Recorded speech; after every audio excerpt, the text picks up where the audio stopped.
Hello everybody, welcome back to the Gaming Corner podcast. I'm Josiah. I'm Landon. And I'm Jonathan. And yeah, we're back here on the Gaming Corner podcast for the 9th time.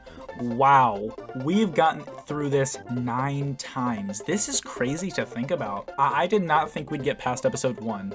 Landon, I know you've been a listener since day 1. Jonathan has been with us since day 1. Did any of you think that it was going to go this far, at least to episode 9? No. Yeah. So yes and a no. I was very doubtful. Yeah, honestly, so was I. I just created this channel as a joke. I also didn't think it was going to get much further from, we uploaded the first video in July. It was not very good. It's not very good. Don't go back to it. But then you also got to think like Preston's podcast Off the Wall. That's already at almost 60. That is crazy to think about that. Hopefully someday soon we will get to his level, but that's not going to be for a while. Moving on, let's go right into the latest gaming news and announcements. Alright, so if you guys didn't know, the Nintendo Direct Partner Showcase just dropped on February 21st. This had a lot of anticipation. A lot of people thought it was just going to be a normal Direct, and then it was announced that it was a Partner Showcase, which whenever you hear a Partner Showcase, it's not going to be as good as a normal Nintendo Direct, because usually a Nintendo Direct is going to have like a lot of Mario, Zelda, Pokemon, Kirby. It's going to have all of that. With this, a Partner Showcase is really just the indie developers or also the side developers that make games for Nintendo products.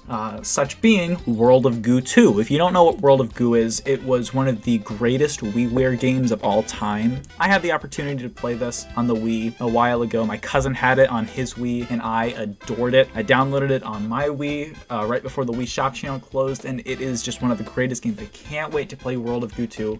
It looks so cool. Never played it, but it sounds like it would have been on the Wii. I've never played it either, but you never know. I might actually end up buying it, which is very, very, very surprising if you know me. After that, we've got Epic Mickey Rebrushed. Okay, let me just tell you, I've only ever played a little bit of the second game, but what I played of that game was so cool. My aunt was looking for games for her kids to play on their Wii, and she saw, oh, Epic Mickey. That should be a fun, child-friendly game.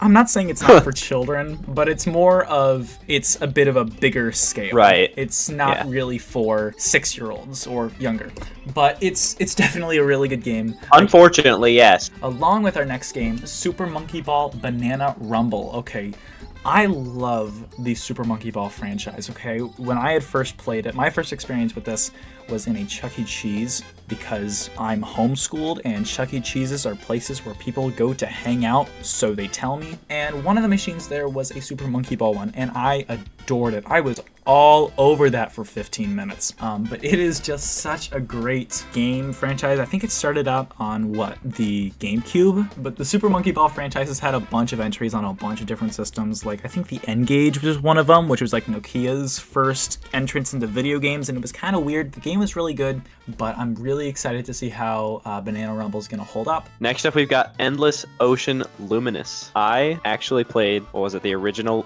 Endless Ocean? Landon, do you have any experience with the Endless Ocean games? No, I don't. No, you don't? Aw, that is too bad to hear, because we really got to get you into these Endless Ocean games. Actually, you know what, Jonathan? We got to have Landon play Endless Ocean on GC Live. Do you agree with me on that? I do agree with you. He does agree with me on that. Moving on from that, we're going to go right into Star Wars Battlefront Classic Collection. Okay, I don't know if you know me, but I'm a Star Wars fan, okay? I wouldn't say I'm the biggest Star Wars fan. There are definitely bigger than me. I know, Landon, I'm pretty sure you're a big Star Wars fan, right? Yeah, I actually have played this game too. Oh, you've played it. I really like Star Wars Battlefront. And these are like all the old original games. These are all the old, nice original games. Not the reboot that came out for the newer systems, but I think I might buy that eventually. I really want to play that because it's an online game. It's multiplayer, it's a first-person shooter almost. It looks really cool, and it's actually releasing right around my birthday. So those are all the releases for the Partner Showcase, but then we also got, later on in that event, new Nintendo Switch Online releases. So let's move right into that. First up for the new NSO releases, we have the Snake Rattle and Roll for the NES. This is a bit of a more, I don't want to say an obscure game, but it's definitely a game that I've never heard of. At this point, NSO is being so oversaturated. It already has its good games. They've already been released. There's nothing really for them to do other than this. So it was, yeah. Next is RC Pro-Am, also on the NES. Yeah, this is actually a very fun game. My dad was actually telling me about when he was younger, him and his friends played this on their NES when they grew up. And it's like it's a top-down racing game almost. So it's like a predecessor to like Mario Kart, like Super Mario Kart, but it's on the NES. Next is Battletoads in Battle Maniacs for the SNES. Yeah, this is another game. It's Battletoads, but in Battle Maniacs. I think that's the title. I could have misspelled it. I don't know. Hopefully I didn't. This is a Super Nintendo game. Like I said, most Super Nintendo games are pretty fun. I'm excited to see where this one goes. I hope people like it on NSO. I definitely will because I cherish NSO and it's a really good service. Next is Killer Instinct for the SNES. It's Killer Instinct, all right. It's a game. It's a game. It's one. Describe it for me, Josiah. Actually, maybe don't. It gives you instincts on how to be a killer. Yep, that's it. Next is Blast Corps for the N64. Okay, this is legitimately a really fun game. I was listening to the Off the Wall podcast. One of their guests was talking about Blast Corps and just how fun it was. I think it's just a game where you drive around and blow stuff up. I think that's what he said. But I'm really excited to try this, and I really like the way that he described it. I also looked at the game a bit. It looks pretty cool. And finally, we have the most disappointing thing I have heard in my life. Okay, Mother 3. Okay. Most people don't know what this is. Jonathan, do you know what Mother 3 is? I've heard of it. I think there's a character from it in Smash Bros. No. Okay, let me make this a bit easier. Do you guys know what Earthbound is? Yes. This is the sequel to Earthbound. So Earthbound is actually Mother 2. Mother 3 only released in Japan, and fans have been begging for it to come to Switch, to come to Wii U. But it never does until today where it released on the Game Boy Advance. The only problem is it only releases in Japan. The one country that wanted this game can't get it. It is so sad. I was checking the Gaming Corner podcast Twitter account, #Twitter, and people were just going insane. But moving on from that, let's go right into the latest gaming news. First up on the list is the Xbox Game Pass. It lost not one, but 2 games. On February 2nd, Xbox Game Pass Ultimate will lose 2 games from its service. Madden NFL 22 and Soul Hackers 2. Even though these games are great, it's always sad to see yet another game leave the service without the guarantee of it returning at some point in the future. It is always sad to see Game Pass lose a game. Because, of course, you gotta know that at some point it is gonna lose games, because how are they supposed to keep up with this big lineup? How are they gonna keep people coming in? They gotta get rid of some games to get new games. I don't see it as such a bad thing, because it's Madden. Madden 23, Madden 24 are already on the service. Who cares? Nobody's playing 22. Exactly. It doesn't really matter. Soul Hackers 2, I've never played it, but I've heard it's a really good game. I'm excited to see what happens on Xbox Game Pass, see what comes in the future, but I'm excited to see what comes from them. Call of Duty game will release on Xbox Game Pass in the future. Xbox CEO Phil Spencer has suggested that in the future, new Call of Duty games, specifically Call of Duty, Black Ops, Gott 4, may release one day on their streaming service. This feature may only be on Xbox Game Pass Ultimate. Yeah, so I'm excited to see what happens with this because Phil Spencer was saying, like Landon just said, that they're going to be releasing day one on the service. And not too often do Xbox games, Call of Duty games, like big AAA games, not too often will they release on these services. And I think this is a big step in the right direction. Definitely going to bring in more subscribers to Game Pass. I mean, just look at the prices of Call of Duty games nowadays. They are running for $60 to $70.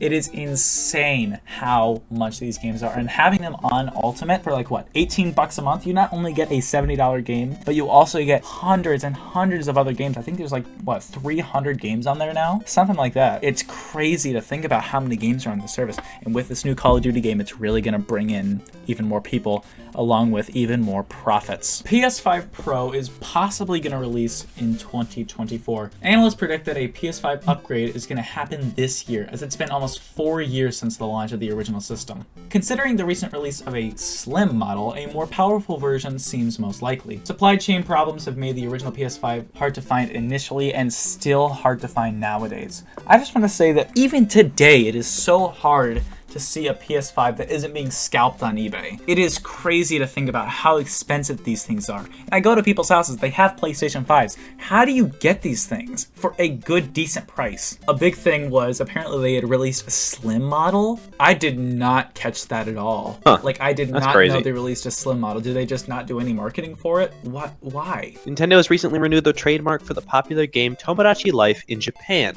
sparking interest among fans. The renewal, discovered on the Chitsai Watch database on October 10th, 2023, raises speculation about the potential return of the quirky social stimulation game Tomodachi Life, known for its amusing interactions among user-created Mii characters. The game's renewal has intrigued fans, hinting at the possibility of a new installment in the series, which originally began with the Tomodachi Collection in Japan in 2009 for the Nintendo DS. Let's move on to the games that we have been playing.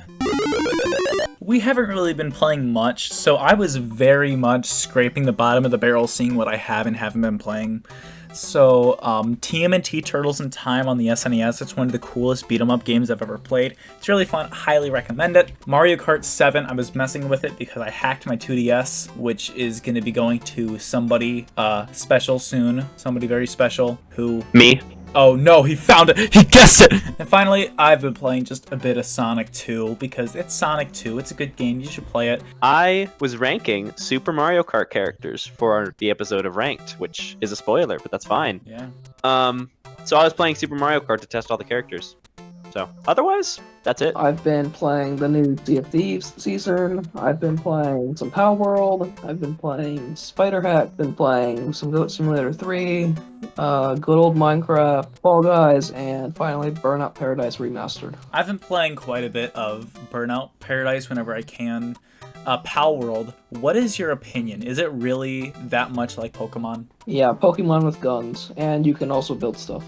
That's like why I love it. So it's Fortnite Pokemon. Yeah, Fortnite Pokemon. Nice. Moving on from that, let's go right into the gaming topic of today.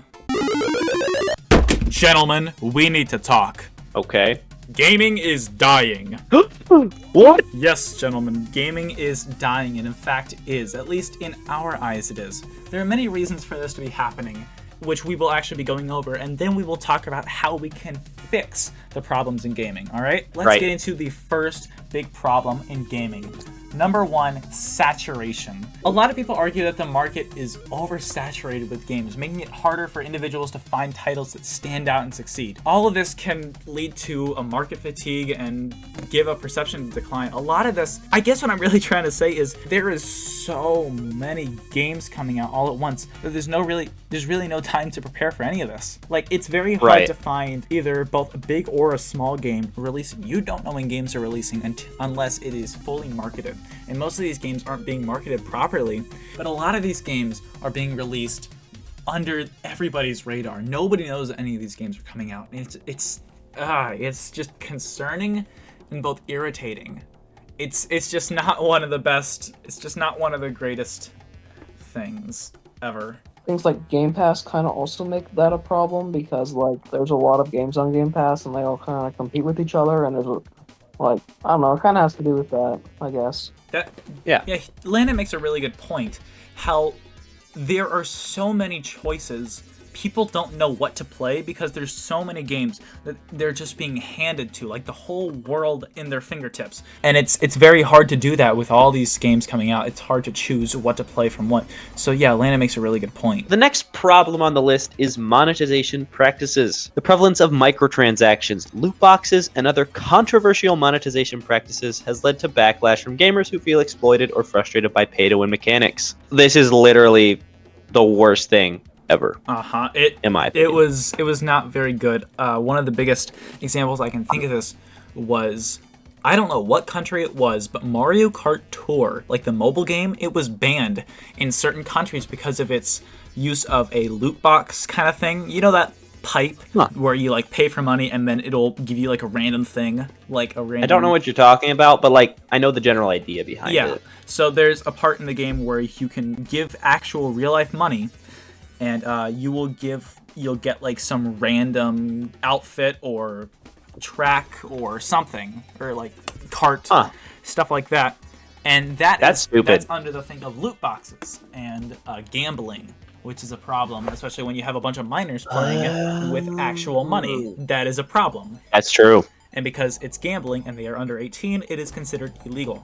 That was a bad part on Nintendo. Yeah, very, very bad. So I would never have imagined that Nintendo would decide to do microtransactions and loot boxes. Let's go into the third one, our lack of innovation. The critics may argue that the industry is stagnant, with many games relying on familiar formulas rather than pushing the boundaries or innovating gameplay. This perceived lack of innovation can lead to a sense of stagnation. Most games releasing nowadays are either sequels or remakes of games that don't even need to be remade. Just take a look at the PlayStation 5. Look at all of its original games that came out within like the first few years of the system. First one, The Last of Us Part 1 Remastered. Why would you remaster the exact same game? Why not make like, I don't know, a sequel or a second or third part? Why not do any of that? Why do you have to do this? All these original games coming out. Spider-Man 2? I mean, of course, it's a good game. But you can't think of anything original. You always have to have a sequel. And don't even get me started on Nintendo. They have so many remakes, it's not even funny. So many remakes. There are so many games. Look at just what came out. Look at what just came out. The Super Mario RPG remake. Look at all these things. Sure, they're good, but there's no original ideas in the industry anymore. Yeah, but moving on from that, I think one of the biggest things that is killing gaming is mobile gaming. A lot of people argue that the rise of mobile gaming has really diluted the quality of modern gaming experiences, with a lot of mobile games focusing on short-term engagement and monetization rather than immersive gameplay. Just look at any and every single mobile game. All of these are quick to the point. They are ADHD-inducing games that just keep your attention. They are there to keep your eyes locked on a screen. Yeah. There's not, of course there's a clear end goal, but it's the exact same thing rinsed and repeated. It is not making money. Yes, they're all just these... They're microtransactions. Yes. All these mobile games come with microtransactions and a lot of ads, all of these things. It's... Forgot about the ads. And it also makes people used to an ad every 5 seconds when they're just trying to play Candy Crush Saga. I'm not saying that mobile gaming is bad. I'm just saying that it's diluting the gaming experience. So yeah, it's bad. But the problem with this is it's a lot easier to play on a mobile game. Like it's a lot easier to play a mobile game than it is to play a PC game, which is what we're going to be talking right now. The fifth problem on the list is hardware costs. The rising costs of gaming hardware such as consoles and high-end gaming PCs can be a barrier to entry for some players, leading to a perception that gaming is becoming increasingly inaccessible. This is just such a problem. Like, I can't buy any PC because I'm broke. Yeah. And thus, I can't play any games. Yeah, it's not really one of the greatest things about gaming. I mean, of course, with inflation and with the current world, both economics and also rising prices and also technology getting better and better and better, it's going to be a lot harder to create new systems. I mean, like, look at what the PlayStation 5 retailing is still at $500. It makes sense why the 5 is there, but it's just getting expensive. It's getting too expensive for these people who can't afford any of these games. But when they do afford it, they don't want to. Like, let's say you get a PC, okay? You get a PC, it's nice. You can do everything and anything on it. You can emulate games, you can download games, you can share games, you can do everything and anything. Not even for just gaming, you can do anything on a PC. It is unlimited.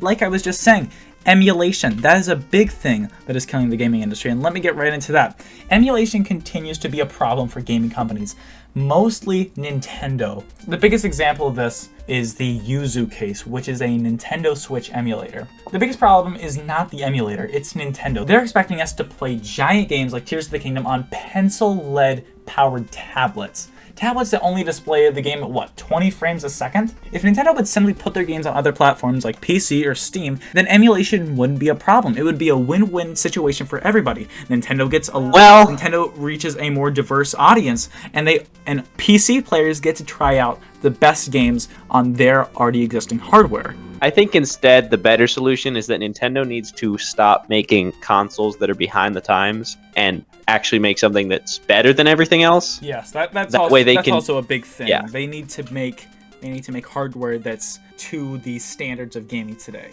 It is, yeah, it's one of those things. Right. We've stated everything that's wrong with the gaming industry, but how do we fix it? We'll get right into it.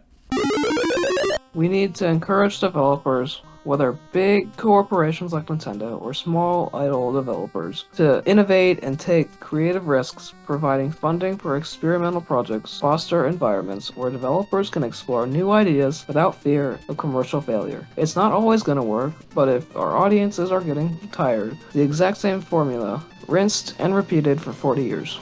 These companies need to be original. Like we were just saying, all of the original PS5 games are either sequels or remakes of already existing PlayStation 4 or heck, even PlayStation 3 games. All of these are just, yeah, they need to be original. They need to take risks. Listen to the fans. Get an idea of what we like and make that. Step 2, accessibility. Make your games available, okay? It's as simple as that, okay? Now, most companies like Microsoft and Sony, they've already gotten the message, with most, if not all of their biggest releases coming to Steam. Things like Halo and Spider-Man are now available to even more people, and it branches out to an even wider and diverse audience. This is something that Nintendo is not getting. They need to branch out, get their games on different platforms so then other people can enjoy them as much as we do. The third solution, revive wanted series. Look, it ain't that hard. I'm not a game developer, but I sure know what the fans want. Make a new Mario game, new Zelda, new Halo, new Spyro, new Kirby, new everything. There are so many new game franchises that haven't had a new entry in forever. By making games people want, the fans get nostalgic. They buy it, thus money for you. It's a win-win situation for everyone. That's a big thing that these companies need to realize. They need to branch out their games even further. Like, I guarantee you most of you people listening right now don't know at all what Diddy Kong Racing is. I don't know what Diddy Kong Racing is. Exactly, because they have only released one game. There was supposed to be a sequel called Donkey Kong Racing, but it didn't come out thanks to That would be amazing. Nintendo, like Jonathan was just saying, they need to revive series that people haven't seen in years, like Banjo-Kazooie, Spyro the Dragon. All of these series, none of these are having new entries. Not a single one. All Josiah. of these have to have good entries. Companies just really need to release wanted games that everybody wants. And by focusing on all these areas, the gaming industry can continue to evolve and thrive while addressing some of the challenges and concerns that might impact its long-term sustainability. Look, I'm not saying that these things are going to fully fix the gaming industry, but it's going to get it pretty close. I'd like to think it's going to get it pretty close, and I'd like to see how far all these companies get. If at least one person from any of these gaming industries listens, that would be great. Indeed. But anyways, thank you all for listening. It's been an honor having you guys on. We hope to see you guys next time. But with that, I'm Josiah. I'm Landon. And I'm Jonathan. And this is Gaming Corner.